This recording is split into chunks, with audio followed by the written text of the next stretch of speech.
1 Samuel அதிகாரம் 18.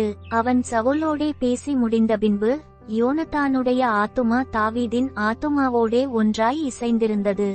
யோனத்தான் அவனை தன் உயிரைப் போலச் சிநேகித்தான். சவுல் அவனை அவன் தகப்பன் வீட்டுக்கு திரும்பிப் போக ஒட்டாமல் அன்று முதல் தன்னிடத்தில் வைத்துக் கொண்டான். யோனத்தான் தாவீதை தன் ஆத்துமாவைப் போலச் சிநேகித்ததினால் அவனும் இவனும் உடன்படிக்கை பண்ணிக்கொண்டார்கள்.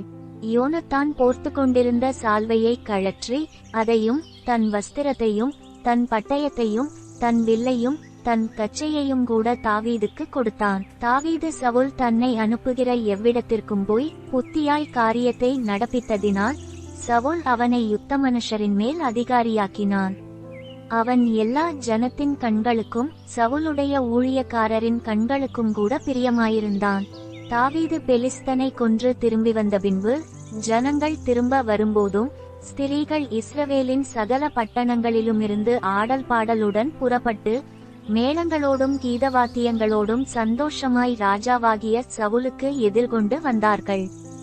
அந்த ஸ்திரீகள் ஆடிப்பாடுகையில் சவுல் கொன்றது 1000, தாவீது கொன்றது 10,000 என்று முறைமுறையாக பாடினார்கள். அந்த வார்த்தை சவுலுக்கு விசனமாயிருந்தது. அவன் மிகுந்த எரிச்சலடைந்து தாவீதுக்கு 10,000 எனக்கோ 1000 கொடுத்தார்கள், இன்னும் ராஜாங்க மாத்திரம் அவனுக்கு குறைவாயிருக்கிறது என்று சொல்லி அந்நாள் முதற்கொண்டு சவுல் தாவீதை காய்மகாரமாய் பார்த்தான். மறுநாளிலே தேவனால் விடப்பட்ட பொல்லாத ஆவி சவுலின் மேல் இறங்கிற்று. அவன் வீட்டிற்குள்ளே தீர்க்கதரிசனம் சொல்லிக் கொண்டிருந்தான்.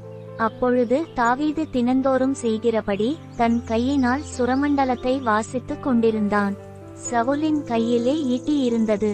அப்பொழுது சவுல் தாவீதை சுவரோடே சேர்த்து உருவ குத்தி போடுவேன் என்று ஈட்டியை அவன் மேல் எறிந்தான். ஆனாலும் தாவீது விலகி 2 தரம் அவனுக்கு தப்பினான். கர்த்தர் தாவீதோடே கூட இருக்கிறார் என்றும் தன்னை விட்டு விலகி போனார் என்றும் சவுல் கண்டு தாவீதுக்கு பயந்து அவனை தன்னை விட்டு அப்புறப்படுத்தி அவனை 1000 பேருக்கு அதிபதியாக வைத்தான்.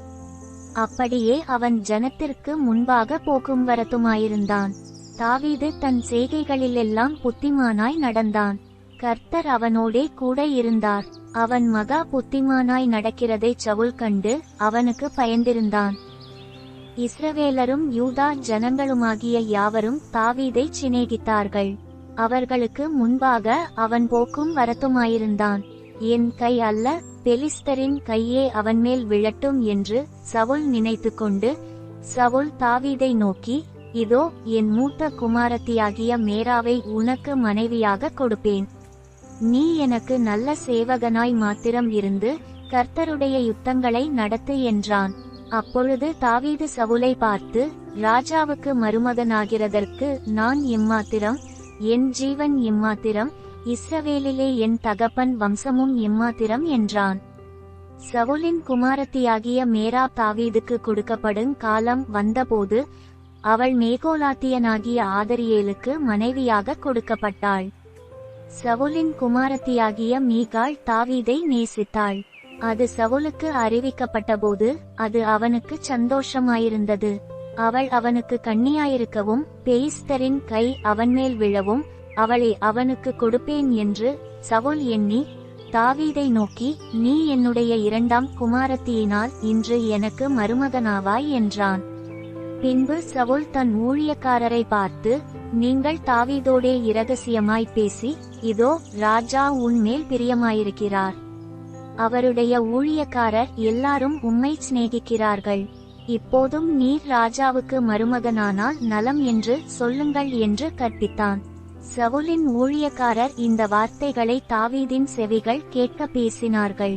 அப்பொழுது தாவீது, நான் ராஜாவுக்கு மருமகனாகிறது லேசான காரியமா? நான் எளியவனும் அற்பமாய் எண்ணப்பட்டவனுமாயிருக்கிறேன் என்றான். தாவீது இன்னபடி சொன்னான் என்று சவுலின் ஊழியக்காரர் அவனுக்கு அறிவித்தார்கள்.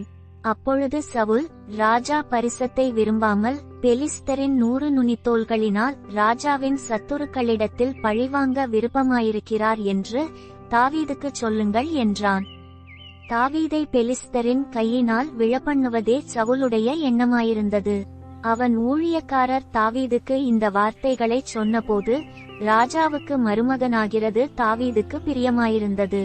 அதற்கு குறித்த நாட்கள் நிறைவேறும் முன்னே தாவீது எழுந்து தன் மனுஷரை கூட்டிக் கொண்டு போய் பெலிஸ்தரில் 200 பேரை வெட்டி அவர்களின் நுனித்தோள்களை கொண்டு வந்து தான் ராஜாவுக்கு மருமகனாகும்படிக்கு அவைகளை ராஜாவுக்கு எண்ணிச் செலுத்தினான். அப்பொழுது சவுல் தன் குமாரத்தியாகிய மீகாளை அவனுக்கு மனைவியாக கொடுத்தான். கர்த்தர் தாவீதோடிருக்கிறார் என்று சவுல் கண்டறிந்து கொண்டான். சவுலின் குமாரத்தியாகிய மீகாளும் அவனை நேசித்தாள். ஆகையால் சவுல் இன்னும் அதிகமாய் தாவீதுக்கு பயந்து தான் உயிரோடிருந்த நாளெல்லாம் தாவீதுக்கு சத்துருவாயிருந்தான். பெலிஸ்தருடைய பிரபுக்கள் புறப்படுகிற போதெல்லாம் தாவீது சவுலுடைய ஊழியக்காரர் எல்லாரை பார்க்கிலும் புத்திமானாய் நடந்து கொண்டான்.